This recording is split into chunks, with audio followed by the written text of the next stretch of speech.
effects of heat energy. When a certain amount of heat energy is given to a substance, it will undergo one or more of the following changes. நம்ம ஏற்கனவே heat energy பற்றி படித்தோம் இல்லையா?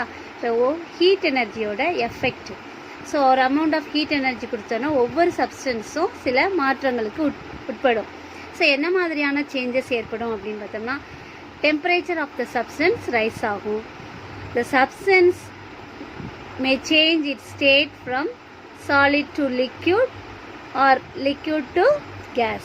So the substance solidல இருக்கக்கூடிய substance liquidா மாறலாம், அல்லது liquidல இருக்கக்கூடியது gasஆ மாறலாம். The substance will expand when heated. So நம்ம ஹீட் பண்ணும்போது ஒவ்வொரு சப்ஸ்டன்ஸும் எக்ஸ்பேண்ட் ஆகும், விரிவடையும். expand means விரிவடையும். So these are the effects of heat energy. So the rise in temperature is in proportion to the amount of heat energy supplied.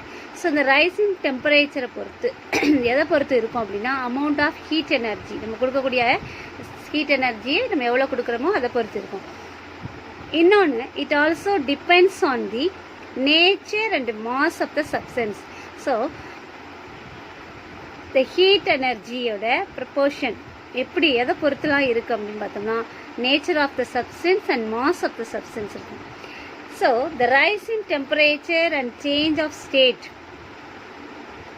இது நம்ம earlier கிளாஸஸில் படிச்சிருக்கோம். So இப்போ நம்ம பார்க்க போகிறது எக்ஸ்பான்ஷன் ஆஃப் சப்ஸ்டன்ஸ். ஸோ இந்த expansion of substances, when heat energy is supplied to a body, there can be an increase in the dimension of the object. So இப்போ நம்ம ஒரு ஆப்ஜெக்டை ஹீட் பண்ணுறோம் அப்படின்னா அந்த பாடியோட டைமென்ஷனில் இன்க்ரீஸ் இருந்துச்சு அப்படின்னா that is expansion of object. So this change in dimension due to rise in temperature. So நம்ம கொடுக்கக்கூடிய டெம்பரேச்சர் ரைஸ்னால ஆப்ஜெக்டோட டைமென்ஷனில் மாற்றம் இருக்கு இல்லையா, அதுக்கு பேர் தான் thermal expansion of the object. Thermal expansion of the object. So the expansion of liquids can be seen when a thermometer is placed in warm water. இப்போ இந்த தெர்மல் எக்ஸ்பான்ஷனை நம்ம ஒரு தெர்மோமீட்டரை நல்லா கொதிக்கிற தண்ணியில் வச்சோம் அப்படின்னா நம்ம ஈஸியாக பார்க்கலாம். அதுக்குள்ளே இருக்கக்கூடிய மெர்க்குரி என்ன செய்யும், கொஞ்சம் கொஞ்சமாக அப்படியே மேலே ரைஸ் ஆகும். ஸோ இது வந்து என்னது, expansion of warm water. So இதில் எல்லா மேட்டரில் இருக்கக்கூடிய சாலிட், லிக்யூட், கேஸஸ் எல்லாமே இந்த எக்ஸ்பான்ஷன் ஆஃப் ஹீட்டிங்கில் உட்படும். ஸோ இப்போ நம்ம ஃபஸ்ட்டு பார்க்க போகிறது expansion in solids. Expansion in solids. So when a solid is heated, the atoms gain energy and vibrate more vigorously. So நம்ம ஒரு சாலிடை ஹீட் பண்ணோம் அப்படின்னா அதில் இருக்கக்கூடிய ஆட்டம்ஸ் வந்து நிறையா எனர்ஜியை பெற்று அது என்ன செய்யும், வேகமாக வைப்ரேட் ஆக ஆரம்பிக்கும். ஸோ அப்போ இந்த results of the expansion of the solid என்ன இருக்கும், ஒரு கிவன் சேஞ்ச் இன் டெம்பரேச்சரில் the extent of expansion is smaller in solid. So இப்போ நம்ம ஒரு ஹீட் பண்ணும்போது ஆட்டம்ஸில் அந்த ஆட்டம்ஸு எனர்ஜி அதிகப்படியாக பெறுறதுனால வைப்ரேஷன்ஸ் வேகமாக வைப்ரேட் ஆகும். ஸோ அந்த வைப்ரேஷனால் அந்த சாலிட் என்ன செய்யுது, எக்ஸ்பான்ஷன் ஆகும். ஸோ அப்படி எக்ஸ்பான்ஷன் ஆகும்போது இப்போ நம்ம ஒரு கிவன் டெம்பரேச்சரை சேஞ்ச் பண்ணும்போது அந்த எக்ஸ்டெண்ட் ஆகி இந்த எக்ஸ்பான்ஷன் நடக்கும். ஸோ இந்த எக்ஸ்பான்ஷன் வந்து சாலிட்ஸ் வந்து லிக்யூட்ஸை காட்டிலும் அண்ட் கேஸஸை காட்டிலும் சாலிட்ஸில் கம்மியாக இருக்கும். The extent of expansion is smaller in solids than liquid and gases. So நம்ம சாலிட்ஸில் இந்த எக்ஸ்பான்ஷனை கம்பேர் பண்ணும்போது லிக்யூட்ஸையும் கேஸஸையும் கம்பேர் பண்ணும்போது சாலிட்ஸில் எக்ஸ்பான்ஷன் கம்மியாக இருக்கும். ஏன் அப்படின்னா இந்த சாலிட்ஸ் அப்படிங்கிறது ரிஜிட்டாக இருக்கனால, நல்ல கடினத்தன்மையாக இருக்கிறனால சாலிட்ஸில் வந்து எக்ஸ்பான்ஷன் ரொம்ப ஸ்மாலராக இருக்கும். So the different types of expansion of solids. So இந்த சாலிட்ஸில் என்ன மாதிரியான எக்ஸ்பென்ஷன்ஸ்லாம் இருக்கும்? There are 3 types of expansion. என்னென்ன அப்படின்னு பார்த்தோம்னா linear expansion, superficial expansion, cubical expansion. These are the type of expansion of solids. So solidsல நடக்கக்கூடிய expansion என்னென்ன? Linear expansion, superficial expansion and cubical expansion. The first one, linear expansion. When a body is heated or cooled, the height of the body changes due to change in it's temperature. So ஒரு object, ஒரு பாடியை நம்ம heat பண்ணுறோமோ இல்லை cool பண்ணுறோமோ, இந்த length of the பாடியில் changes ஏற்படும். எதனால் அப்படின்னா சேஞ்ச் இன் டெம்பரேச்சர்னால.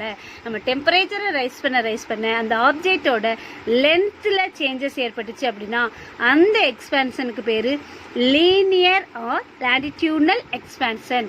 ஸோ இந்த ratio of increase in length of the body per degree rise in temperature to its unit length. So the length of the body per degree unit of temperature பொறுத்து அதில் லென்த்தில் ஏற்படக்கூடிய அந்த மாற்றத்துக்கு பேர் தான் என்னது? Coefficient of linear expansion.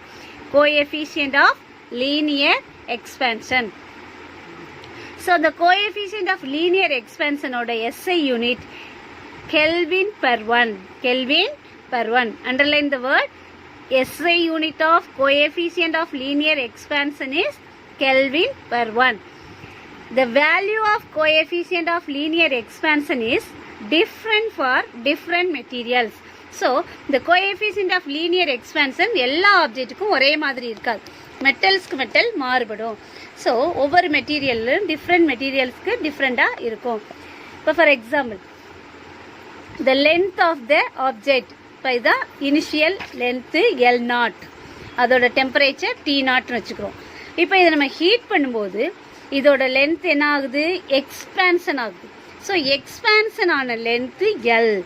So இவ்வளோ தூரம் இது என்ன செஞ்சிருக்கு? விரிவடைஞ்சிருக்கு. ஆக்சுவல் லென்த்து L இவ்வளோதான். ஸோ அது என்ன செஞ்சிருக்கு? இன்னும் கொஞ்சம் எக்ஸ்பேண்ட் ஆகிருக்கு. ஸோ இந்த எக்ஸ்பேன்ஷன் இது வந்து L.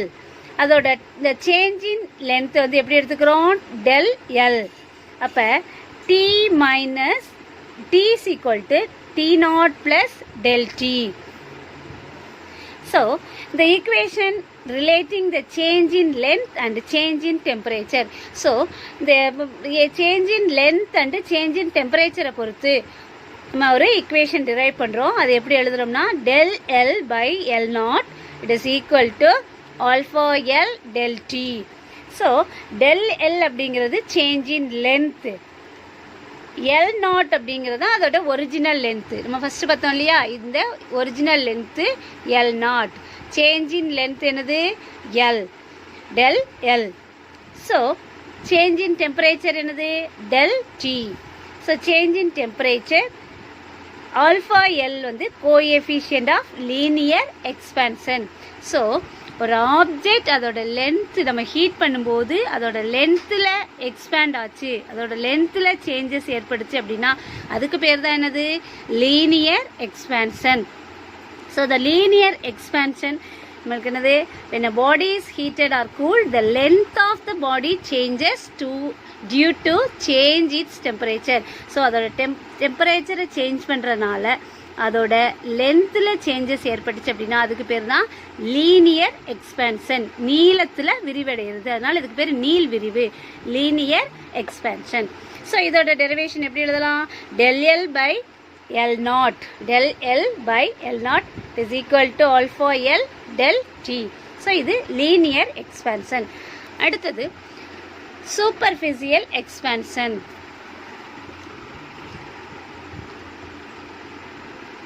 If there is an increase in the area of solid object due to heating. So, the increase in area of the solid object due to heating. The area changes ஆச்சு, increase ஆச்சு அப்படின்னா due to heating, the solid ஓட area increase ஆச்சு அப்படின்னா இந்த எக்ஸ்பேன்ஷனுக்கு பேர் தான் என்னது? superficial or aerial expansion. So, superficial expansion is determined in terms of coefficient of superficial expansion. So, the ratio of increase in area of the body per degree rise in temperature to its unit area is called coefficient of superficial expansion. So, the ratio, the increase in area of the body per degree rise in temperature. So, ஒரு degree temperatureல அது எவ்வளோ தூரத்துக்கு அது increase ஆகுது. So அது டெம்பரேச்சரை பொறுத்து அந்த ஆப்ஜெக்டோட ஏரியாவில் ஏற்படக்கூடிய அந்த சேஞ்சஸை தான் நம்ம எப்படி எடுத்துருக்குறோம், ரெண்டுக்கு இடையில் உள்ளதை தான் ரேஷியோ தான் எப்படி சொல்கிறோம், coefficient of superficial expansion. So the coefficient of superficial expansion is different for different materials. ஏற்கனவே பார்த்தோம் இல்லையா, லீனியர் எக்ஸ்பான்ஷன்லையும் அதே மாதிரி தான் டிஃப்ரெண்ட் மெட்டீரியல்ஸில் டிஃப்ரெண்ட்டாக இருக்கும். So SI unit of coefficient of superficial expansion is Kelvin per 1. Underline the word. SI unit of coefficient of superficial expansion is Kelvin per 1. The equation relating to the change in area and the change in temperature. So change in temperature பொறுத்து the change in area அதோட ஈக்குவேஷனை நம்ம எப்படி எழுதலாம், del A by A naught. Del A by A naught it is equal to alpha A del T. ஏங்கிறது area. So இந்த ஏங்கிற area after heat என்னவா மாறுது, del A. ஸோ அப்போ இந்த டெரிவேஷனை நம்ம எப்படி சூப்பர்ஃபிஷியல் எக்ஸ்பேன்ஷன் ஆஃப் டெரிவேஷன் எப்படி கொண்டு வரலாம், del A by A naught it is equal to alpha A del T. ஸோ இதில் del Aங்கிறது change in area, that is final area minus initial area. So A naught அப்படிங்கிறது அதோட original area. A naught means அதோட original area. del T change in temperature. Del T change in temperature, that is final temperature minus initial temperature. Alpha A coefficient of superficial expansion. So the superficial expansion oda derivation enadhu, del A by A naught is equal to alpha A del T. Next, cubical expansion. If there is an increase in the volume of a solid body due to heating.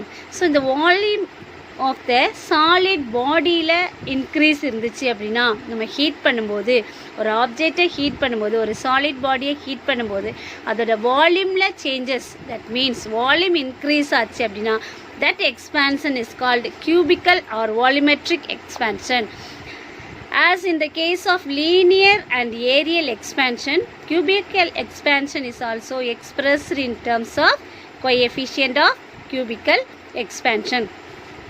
எப்படி நம்ம areal expansion cubical expansion சொன்னோமோ அதே மாதிரி இந்த areal expansion and linear எக்ஸ்பேன்ஷனோட coefficient சொல்லுமோ அதே மாதிரி இந்த கியூபியல் எக்ஸ்பேன்ஷனையும் கோஎஃபிஷியன்ட் ஆஃப் கியூபியல் எக்ஸ்பேன்ஷனையும் நம்ம எக்ஸ்பிரஸ் பண்ணணும். அது எப்படி அப்படின்னா, the ratio of increase in volume of the body per degree rise in temperature to its unit volume.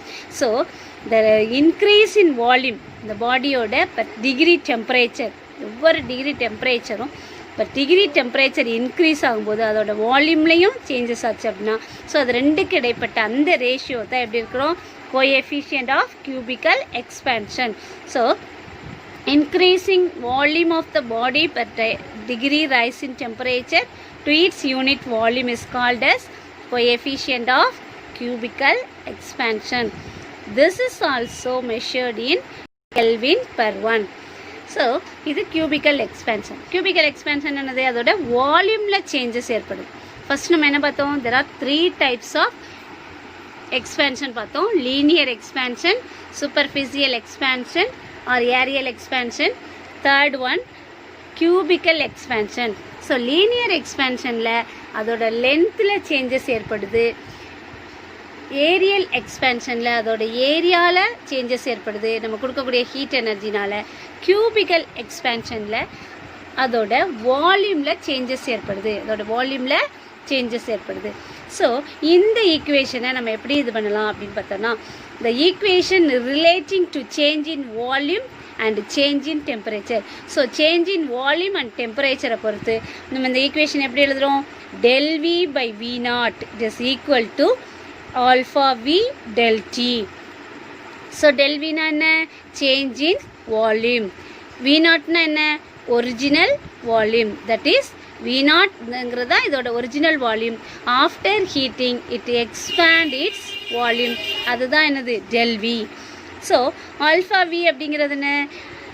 இந்த ரெண்டுக்கு இடையில உள்ள change in volume and change in டெம்பரேச்சருக்கு இடையில உள்ள ரேஷியோ.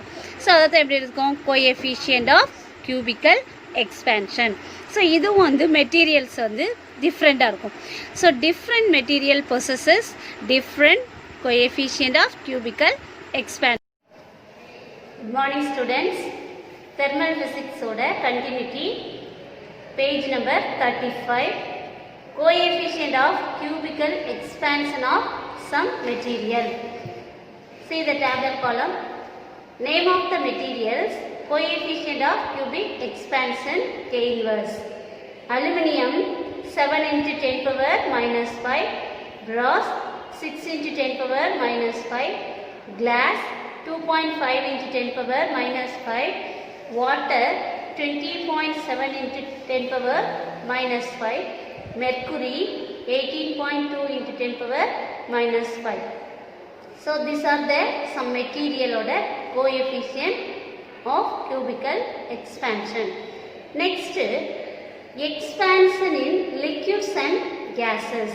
So இப்போ நம்ம ஃபஸ்ட்டில் பார்த்தோம் இல்லையா, ஒவ்வொரு இதுலேயும் எக்ஸ்பேன்ஷன் எப்படி நடக்குதுன்னு. இப்போ லிக்யூட்ஸ் அண்ட் கேஸஸை எடுத்துட்டோம் அப்படின்னா, the atoms in liquid or gas gain energy. எப்போ? When heated the atoms in a liquid or gas gain energy and are forced further apart. So நம்ம ஹீட் பண்ணும்போது இந்த லிக்யூட் அண்ட் கேஸில் இருக்கக்கூடிய ஆட்டம்ஸ் வந்து அதிகப்படியான எனர்ஜியை பெற்று அது என்ன ஆகும்? எக்ஸ்பேண்ட் ஆகும். ஸோ இந்த எக்ஸ்பேண்ட் ஆகும்போது இந்த எக்ஸ்பேன்ஷன் அப்படிங்கிறது சப்ஸ்டன்ஸ் வேறுபடும், ஒரே மாதிரி இருக்காது. ஸோ இந்த extent of expansion varies from substance to substance. For a given rise in temperature, ஒரு லிக்யூடில் டெம்பரேச்சரை அதிகமாக்கும் போது என்ன ஆகும்? மோர் எக்ஸ்பேன்ஷன். லிக்யூடை கம்பேர் பண்ணி சாலிடை கம்பேர் பண்ணும்போது லிக்யூட் வந்து அதிகமாக எக்ஸ்பேண்ட் ஆகும்.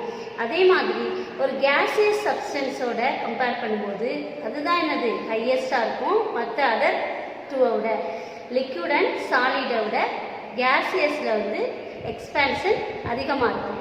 சாலிட் அண்ட் லிக்யூடில் பார்த்தோம் அப்படின்னா எது ஹையஸ்டாக இருக்கும்? எஸ், லிக்யூட் தான் ஹையஸ்டாக இருக்கும்.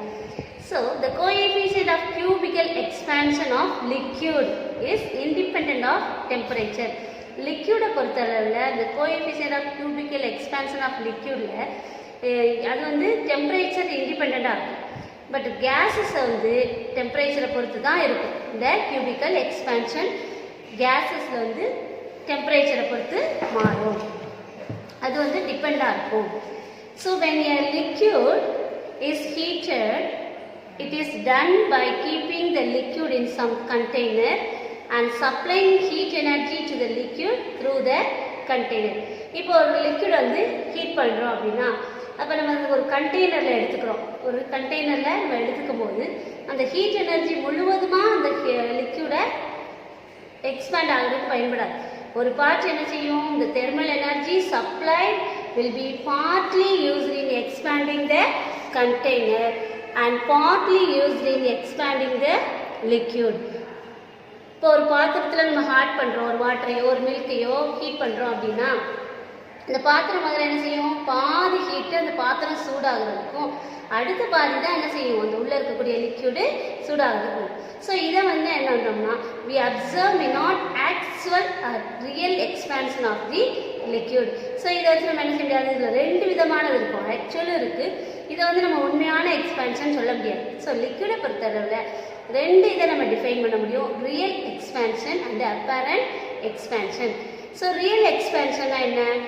If a liquid is heated directly without using any container, then the expansion that you observe is termed as real expansion of the liquid. So எந்த ஒரு கண்டெய்னருமே யூஸ் பண்ணாமல் ஒரு லிக்விடை நம்ம ஹீட் பண்ணோம் அப்படின்னா அப்போ ஆகக்கூடிய அந்த எக்ஸ்பேன்ஷனுக்கு பேர் தான் real expansion.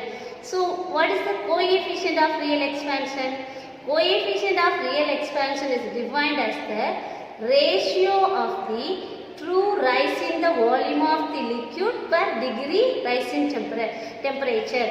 So, the ratio of the true rise in the volume. So, the volume of the liquid rise ஆகுது எதை பொறுத்து அப்படின்னா per degree rise in temperature.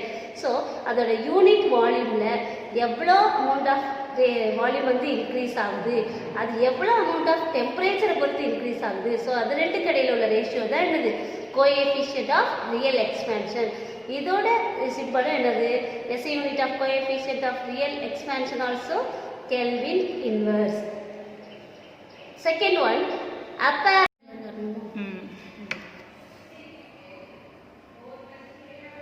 apparent expansion. Heating a liquid without using a container is not possible. Thus, in practice, you can heat any liquid by pouring in a container. So, எந்த ஒரு லிக்விடுமே container இல்லாமல் heat பண்ணுறதுங்கிறது possible கிடையாது. அப்போ என்ன செய்வோம், எந்த லிக்விடை heat பண்ணணுமோ அதை கண்டெய்னரில் ஊற்றுவோம். A part of thermal energy நம்ம ஏற்கனவே படித்த மாதிரி ஒரு பார்ட் தான் என்ன செய்யும், அந்த கண்டெய்னர் எக்ஸ்பேண்ட் ஆகிறதுக்கு பயன்படும். ரிமைனிங் இருக்கிற பார்ட் வந்து லிக்விடோட எக்ஸ்பேன்ஷனுக்கு பயன்படும். இப்போ வந்து you observe is not the actual or real expansion of the liquid. இப்போ ஒரு பாத்திரம் சூடாகுது, அடுத்த ஒரு பார்ட் லிக்விட் சூடாகுது, எக்ஸ்பேண்ட் ஆகுது. அப்போ எது இதில் ரியலு எது நம்மளுக்கு வந்து ஆக்சுவல்ங்கிறது நம்மளுக்கு தெரியாது. ஸோ அப்போ இந்த எக்ஸ்பேன்ஷன் ஆஃப் லிக்விட் வந்து apparently observed without considering the expansion of the container. So இந்த மாதிரி கண்டெய்னரோட எக்ஸ்பேன்ஷனை கன்சிடர் பண்ணாமல் நம்ம ஒரு அப்சர்வேஷன் எடுத்தோம் அப்படின்னா அதுதான் அந்த apparent expansion of the liquid. Coefficient of apparent expansion. So, the coefficient of expansion, apparent expansion is defined as the ratio of apparent rise in the volume of the liquid per degree rise in temperature. So, அதோட unit வால்யூமில் per degree rise in temperature பொறுத்து அது எவ்வளோ வால்யூமில் வந்து expand ஆகுது, அதோட ratio தான் என்னது coefficient of apparent expansion. So, SI unit of coefficient of apparent expansion is K inverse. So, இதை எக்ஸ்பெரிமெண்டெல்லாம் நம்ம எப்படி ப்ரூவ் பண்ண முடியும்? So, experiment to measure real and apparent expansion. இப்போ எந்த லிக்விடோட real and apparent expansion determine பண்ணணுமோ அதை ஒரு கண்டெய்னரில் எடுத்துக்கிறோம். ஸோ ஒரு லெவலில் ஃபார் எக்ஸாம்பிள் இது ஒரு கண்டெய்னர். இந்த கண்டெய்னரில் நம்மளுக்கு எந்த லிக்விடோட அப்பேரண்ட் எக்ஸ்பேன்ஷன் ரியல் எக்ஸ்பேன்ஷனை பார்க்கணுமோ அதை வந்து நம்ம என்ன செய்கிறோம், இதில் ஊற்றுவோம். இது ஒரு கலர் லிக்விட் எடுத்துக்குவோம். இப்போ இந்த இதுக்குள்ளே இருக்குது, இந்த பாட்டுக்குள்ளே இருக்குது. இதை வந்து நம்ம ஹீட் பண்ணுறோம். இப்போ ஃபஸ்ட்டு லிக்விடோட லெவல் L1, லிக்விடோட இனிஷியல் லெவல் எப்படி வச்சுக்கிறோம், L1 அப்படின்னு வச்சுக்கிறோம். ஸோ இதை வந்து நம்ம மார்க் பண்ணி வச்சுக்கிறோம். இதுதான் இது வரைக்கும் முதல்ல லிக்விட் இருக்குது கரெக்டாக. இந்த இங்கே இருக்கு இல்லையா, இந்த L1 வரைக்கும் தான் முதல்ல நம்ம ஊற்றக்கூடிய லிக்விட் இருக்குது. இப்போ இதை வந்து என்ன செய்கிறோம், ஹீட் பண்ணுறோம். ஸோ ஹீட் பண்ண ஆரம்பித்ததுக்கப்புறம் என்ன ஆகும், அந்த பார்ட் தெர்மல் எனர்ஜி வந்து கொஞ்சம் கொஞ்சமாக தெர்மல் எனர்ஜி மூலமாக ரிசீவ் ஆக அந்த கண்டெய்னர் ரிசீவ் பண்ணி முதல்ல கண்டெய்னர் வந்து தெர்மல் எனர்ஜியை ரிசீவ் பண்ணும் ஹீட்டை. அப்படியே கொஞ்சம் கொஞ்சமாக கண்டெய்னர் எக்ஸ்பேண்ட் ஆகும். அப்போ அந்த லிக்விடோட லெவல் வந்து கொஞ்சம் கூட அப்படியே போய்கிட்டே இருக்கும் இல்லையா. பாத்திரம் சூடானதுக்கப்புறம் இந்த லிக்விட் கொஞ்சம் அதோட லெவல் வந்து ரெடியூஸ் ஆகிடும். இப்போ அந்த லெவல் எப்படி குறிக்கிறோம் அப்படின்னா L2. ஸோ L1ல் இருந்தது ஃபஸ்ட்டு நம்ம ஃபில் பண்ண லிக்விடோட இதில் வரைக்கும் உள்ள லெவல். இப்போ நம்ம ஹீட் பண்ண ஆரம்பித்தோடனே அந்த கண்டெய்னர் சூடாக லிக்விட் வந்து அதோட லெவல் வந்து ரெடியூஸ் ஆகிடும். ஸோ அந்த லிக்விட் ரெடியூஸ் ஆகக்கூடியது தான் நம்ம L2ன்னு வச்சுக்கிறோம். இப்போ மறுபடியும் நம்ம செய்கிறோம், ஃபர்தராக ஹீட் பண்ணும்போது இந்த தெர்மல் எனர்ஜி எங்கே போகும், கண்டெய்னர்லேருந்து லிக்விடுக்கு போகுது. Through the container the energy is supplied to the liquid. இப்போ என்ன ஆகுது, அப்படியே கொஞ்சம் கொஞ்சமாக எக்ஸ்பேண்ட் ஆகி இந்த இடத்துக்கு வரும். அதுக்கு பேர் L3ன்னு வச்சுக்கிறோம். ஸோ இந்த L3 the difference between L1 and L3 இது ரெண்டுக்கு இடையில உள்ள டிஃப்ரென்ஸை தான் நம்ம எப்படி சொல்கிறோம் apparent expansion. L1க்கும் L3க்கும் இடையில உள்ள இந்த டிஃப்ரென்ஸை எப்படி சொல்கிறோம் apparent expansion சொல்கிறோம். அடுத்தது இந்த L2க்கும் L3க்கும் இடையில உள்ளதான் ரியல் எக்ஸ்பேன்ஷன். அப்போ L2ங்கிறது எது இங்கே இருக்குது கீழே இருக்குது இந்த இங்கே இருந்து இது வரைக்கும் உள்ளதை தான் என்ன சொல்கிறோம் ரியல் எக்ஸ்பேன்ஷன். ஸோ இது L2 இங்கே L2லேருந்து L3 வரைக்கும் போகிறது தான் என்னது ரியல் எக்ஸ்பேன்ஷன். ஸோ அப்போ the ரியல் எக்ஸ்பேன்ஷன் எப்படி இருக்கும் always more than that of the apparent expansion. So apparent expansion விட ரியல் எக்ஸ்பேன்ஷன் வந்து எப்பயுமே எப்படி இருக்கும் மோராக இருக்கும். ஸோ ரியல் எக்ஸ்பேன்ஷன் எப்படி எடுத்துக்கலாம் L3 மைனஸ் L1. ஸோ இது ரெண்டுக்கும் இடையில உள்ள அந்த டிஃப்ரென்ஸ் தான் என்னது ரியல் எக்ஸ்பேன்ஷன். ஸோ இந்த L3 மைனஸ் L2 அப்போ இங்கே L3லேருந்து இந்த L2 வரைக்கும் உள்ள இந்த இதை நம்ம என்ன சொல்கிறோம் ரியல் எக்ஸ்பேன்ஷன் சொல்கிறோம். ஸோ அடுத்தது என்னது இந்த L3லேருந்து L1 வரைக்கும் இந்த ரெண்டுக்கு இடையில உள்ள டிஃப்ரென்ஸை தான் என்ன சொல்கிறோம் apparent expansion. ஸோ இப்படி தான் நம்ம என்ன செய்யலாம் இதை எக்ஸ்பெரிமெண்ட் மூலமாக real and apparent expansion of the லிக்யூடை மெஷர் பண்ண முடியும். இது ஒரு 5 மார்க் கொஸ்டின். நல்லா கவனிச்சுக்கோங்க. ஒரு எந்த லிக்யூடை நம்ம எக்ஸ்பேன்ஷன் எந்த லிக்யூடோட ரியல் அண்ட் அப்பேரண்ட் எக்ஸ்பேன்ஷனை ஃபைண்ட் அவுட் பண்ணணுமோ அதை ஒரு கண்டெய்னரில் போர் பண்ணிவிட்டு அந்த கண்டெய்னருக்குள்ளே நம்ம ஃபஸ்ட்டு அந்த லிக்விட் எவ்வளோ இருக்குது அப்படிங்கிறத L1ன்னு மார்க் பண்ணியிருக்கோம். இப்போ கண்டெய்னரை ஹீட் பண்ணுறோம். ஹீட் பண்ணும்போது என்ன ஆகுது முதல்ல வெசல் ஹீட் ஆகுது. வெசல் ஹீட் ஆக ஆரம்பித்தோடனே அந்த லிக்விட் கொஞ்சம் டவுன் ஆகி ரெடியூஸ் ஆகி L2ங்கிற பிளேஸ்க்கு வருது. ஆஃப்டர் ஃபர்தராக நம்ம கொடுக்க ஹீட் எனர்ஜியை கொடுக்க அந்த தெர்மல் எனர்ஜி த்ரூ கண்டெய்னர் மூலமாக லிக்விடுக்கு பாஸ் ஆகுது. இப்போ அந்த லிக்விடோட லெவல் கொஞ்சம் ரைஸ் ஆகி L3ங்கிற பிளேஸில் இருக்குது. இப்போ அப்பேரண்ட் எக்ஸ்பேன்ஷன்னா என்ன ரியல் எக்ஸ்பேன்ஷன்னா என்ன எப்படி நம்ம கண்டுபிடிக்கிறது?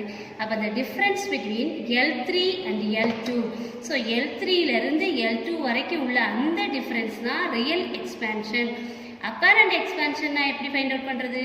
அந்த L3லேருந்து L1 வரைக்கும் உள்ள டிஃப்ரென்ஸ் தான் என்னது அப்பேரண்ட் எக்ஸ்பேன்ஷன். ஸோ இதை ரெண்டையும் நம்ம ஈஸியாக கால்குலேட் பண்ணிடலாம். ஸோ எப்பயுமே ரியல் எக்ஸ்பேன்ஷன் எப்படி இருக்கும் அப்பேரண்ட் எக்ஸ்பேன்ஷனை விட அதிகமாக இருக்கும். ஸோ இதுதான் என்னது ரியல் அண்ட் அப்பேரண்ட் எக்ஸ்பேன்ஷனோட மெஷர்மெண்ட் எக்ஸ்பெரிமெண்டெல்லாம் பண்ணக்கூடியது. ஸோ இதெல்லாம் தரவாக படிச்சுக்கோங்க. டயக்ராமை நீட்டாக வரைஞ்சி மார்க் இதெல்லாம் L1 L2 L3 நீட்டாக மார்க் பண்ணி பழகிக்கங்க ப்ராக்டிஸ் பண்ணிக்கங்க. Next fundamental laws of gases. So the fundamental laws which connect the relation between so the 3 fundamental laws இருக்கு gases-க்கு. அது மூணுமே எந்த இதை பொறுத்து இருக்கும்னா pressure, volume and temperature இது மூணையும் கனெக்ட் பண்ணக்கூடியதாக இருக்கும். So first one Boyle's law, second one Charles law, third one Avogadro's law. The first Boyle's law, when the temperature of a gas is kept constant, Boyle's law எடுத்துட்டோம்னா temperature கான்ஸ்டண்டாக இருக்கும். The volume of a fixed mass of a gas is inversely proportional to its pressure. நல்லா ஞாபகம் வச்சுக்கணும். Pressure, volume, temperature இது மூணு தான் இந்த 3 லாஸ்லையும் ரிலேஷனாக இருக்கும். ஸோ அதில் ஃபஸ்ட்டு ஒன்றில் பாயில்ஸ் லாவில் டெம்பரேச்சரை கான்ஸ்டண்டாக வச்சுக்கணும். ரிமைனிங் இருக்கிற வால்யூம் வந்து எதுக்கு ப்ரொபோர்ஷனலாக இருக்குது ப்ரெஷருக்கு. அப்போ P is proportional to 1 by V. P is proportional to 1 by V. எப்போ temperature is constant. So this is the Boyle's law. இதுக்கு ஒரு பிக்சர் கொடுத்துக்கலாம். இது ஒரு volume increase and pressure decrease when pulling up. இது ஒரு சாதாரண ஒரு கண்டெய்னர். இந்த கண்டெய்னருக்குள்ளே நிறையா கொஞ்சம் லிக்யூட்ஸ் இதில் இருக்கக்கூடிய இந்த ஆட்டம்ஸ் அண்ட் மாலிகுல்ஸ் இது இப்படி ரேண்டம் மோஷனில் இருக்குது. இதில் ஒரு பிஸ்டனை நம்ம ஃபிக்ஸ் பண்ணியிருக்கோம். இந்த பிஸ்டனை மேல் நோக்கி புல் பண்ணுறோம். ஸோ இழுக்கிறோம். அப்போ வந்து என்ன செய்வோம் மேல் நோக்கி இதை அழுத்துறோம். மேல் நோக்கி இழுக்கும் போது அது என்ன ஆகுது வால்யூம் இன்க்ரீஸ் ஆகுது. இதோட வால்யூம் வந்து இன்க்ரீஸ் ஆகுது. பட் என்ன ஆகும் ப்ரெஷர் வந்து டிக்ரீஸ் ஆகும். ப்ரெஷர் வந்து டிக்ரீஸ் ஆகும். அதைத்தான் நம்ம எப்படி சொல்கிறோம்?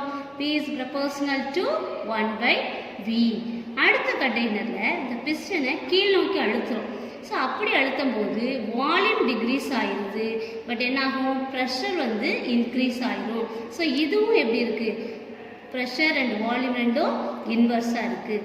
ஸோ இதை தான் P is proportional to 1/V அப்படின்னு சொல்லுவோம். ஸோ இதை இன்னொரு விதமாக எப்படி சொல்லலாம்? மாஸ் அப்படியே மாறாமல் இருக்கும்போது ஒரு பெர்ஃபெக்ட் கேஸில் அட் கான்ஸ்டன்ட் டெம்பரேச்சரில் the product of its pressure and volume is a constant. So மாஸ்ல வேரியபிள் இல்லை, அப்போ அதோட ப்ரெஷர்லையும் இப்படி இது ப்ரெஷரும் கான்ஸ்டண்ட்டாக இருக்குது, சாரி டெம்பரேச்சரும் கான்ஸ்டண்ட்டாக இருக்குது. அப்போ இந்த ப்ரெஷர் அண்ட் வால்யூம் அது ரெண்டு கடையில் உள்ள product P into V, pressure and volume ரெண்டையும் மல்டிபிள் பண்ணோம்னா அது எப்படி இருக்கும் அப்படின்னா அதுவும் ஒரு கான்ஸ்டண்ட்டாக இருக்கும். ஸோ இது ஒரு another method of Boyle's law. Next Charles law, இதை இன்னொரு விதமாகவும் சொல்லலாம், the law of volume. Underline பண்ணிக்கோ. Charles law, otherwise called law of volume. Charles law was formulated by a French scientist, Jacques Charles. According to this law, when the pressure of a gas is kept constant, அப்போ first ஒன்றில் எதை பார்த்தோம்? Boyle's லால எதை கான்ஸ்டண்ட்டாக இருந்துச்சு? Yes, temperature is constant. இப்போ Charles லால எதை கான்ஸ்டண்ட்டாக வைக்கிறோம்? ப்ரெஷரை கான்ஸ்டண்ட்டாக வைக்கிறோம். அப்போ அந்த வால்யூம் ஆஃப் எ கேஸ் எதுக்கு ப்ரொபோஷனலாக இருக்குது? டெம்பரேச்சருக்கு directly proportional to the temperature of the கேஸுக்கு. ஸோ அப்போ சார்லஸ் லால pressure of a gas is kept constant, the volume of a gas is directly proportional to the temperature of the gas. So Vங்கிறது volume, Tங்கிறது temperature. So இது எப்படி இருக்கும்? Directly ப்ரொபோஷனல்ங்கிறதுனால V proportional to T. இதை வேறு எப்படி எழுதலாம்? V/T is a constant. So இது Charles law. Third one, Avogadro's law. Avogadro's law state that at constant pressure and temperature, at constant இதில் டெம்பரேச்சர் கான்ஸ்டண்ட்டாக இருந்துச்சு, அடுத்ததில் ப்ரெஷர் கான்ஸ்டண்ட்டாக இருந்துச்சு. இதில் ப்ரெஷரும் டெம்பரேச்சரும் கான்ஸ்டண்ட்டாக இருக்கிறப்ப the volume of a gas எதுக்கு ப்ரொபோஷனலாக இருக்கும்? Directly proportional to the number of atoms or molecules. So number of atoms or molecules, அந்த கேஸில் இருக்கக்கூடிய ஆட்டம்ஸ் அண்ட் மாலிகுல்ஸ்க்கு டைரக்ட்லி ப்ரொபோஷனலாக இருக்கும். ப்ரெஷரும் டெம்பரேச்சரும் கான்ஸ்டண்ட்டாக இருக்கிறப்ப அந்த கேஸோட வால்யூம் வந்து எதுக்கு டைரக்ட்லி ப்ரொபோஷனலாக இருக்கும்? Number of atoms or molecules present in it.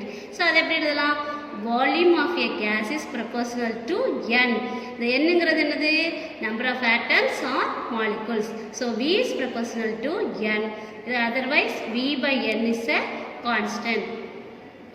Next, Avogadro's number Na. The Na அப்படிங்கிறது Avogadro number. Underline the word Avogadro's number. Na is the total number of atoms per mole of the substance. So one mole of the substance எவ்வளோ number of atoms இருக்கு அப்படிங்கிறத குறிக்கிறது தான் Na, Avogadro's number. இதோட value அப்படின்னு சொன்னா இது எதுக்கு ஈக்குவல்? 6.023 × 10⁻23 per mole. ஸோ ஒவ்வொரு மோல்லையும் இருக்கக்கூடிய ஆட்டம்ஸ் அண்ட் மாலிகுல்ஸோட நம்பர் தான், டோட்டல் நம்பர் தான் என்னது? Avogadro's number. Thank you students. Today's homework, expansion in liquid and gasesல real and apparent expansion ரெண்டு கொஸ்டின் இருக்கு. அப்புறம் இந்த கொஸ்டின் நம்ம டயக்ராம் கொஸ்டின் சொன்னோம் இல்லையா, அது ஒரு 5 மார்க் கொஸ்டின்ஸ். அப்புறம் இந்த 3 லாஸ் வந்து வெரி வெரி இம்பார்ட்டன்ட்.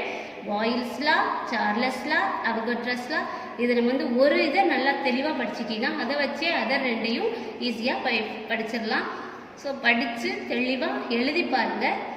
நெக்ஸ்ட் கிளாஸில் பார்ப்போம். Thank you students.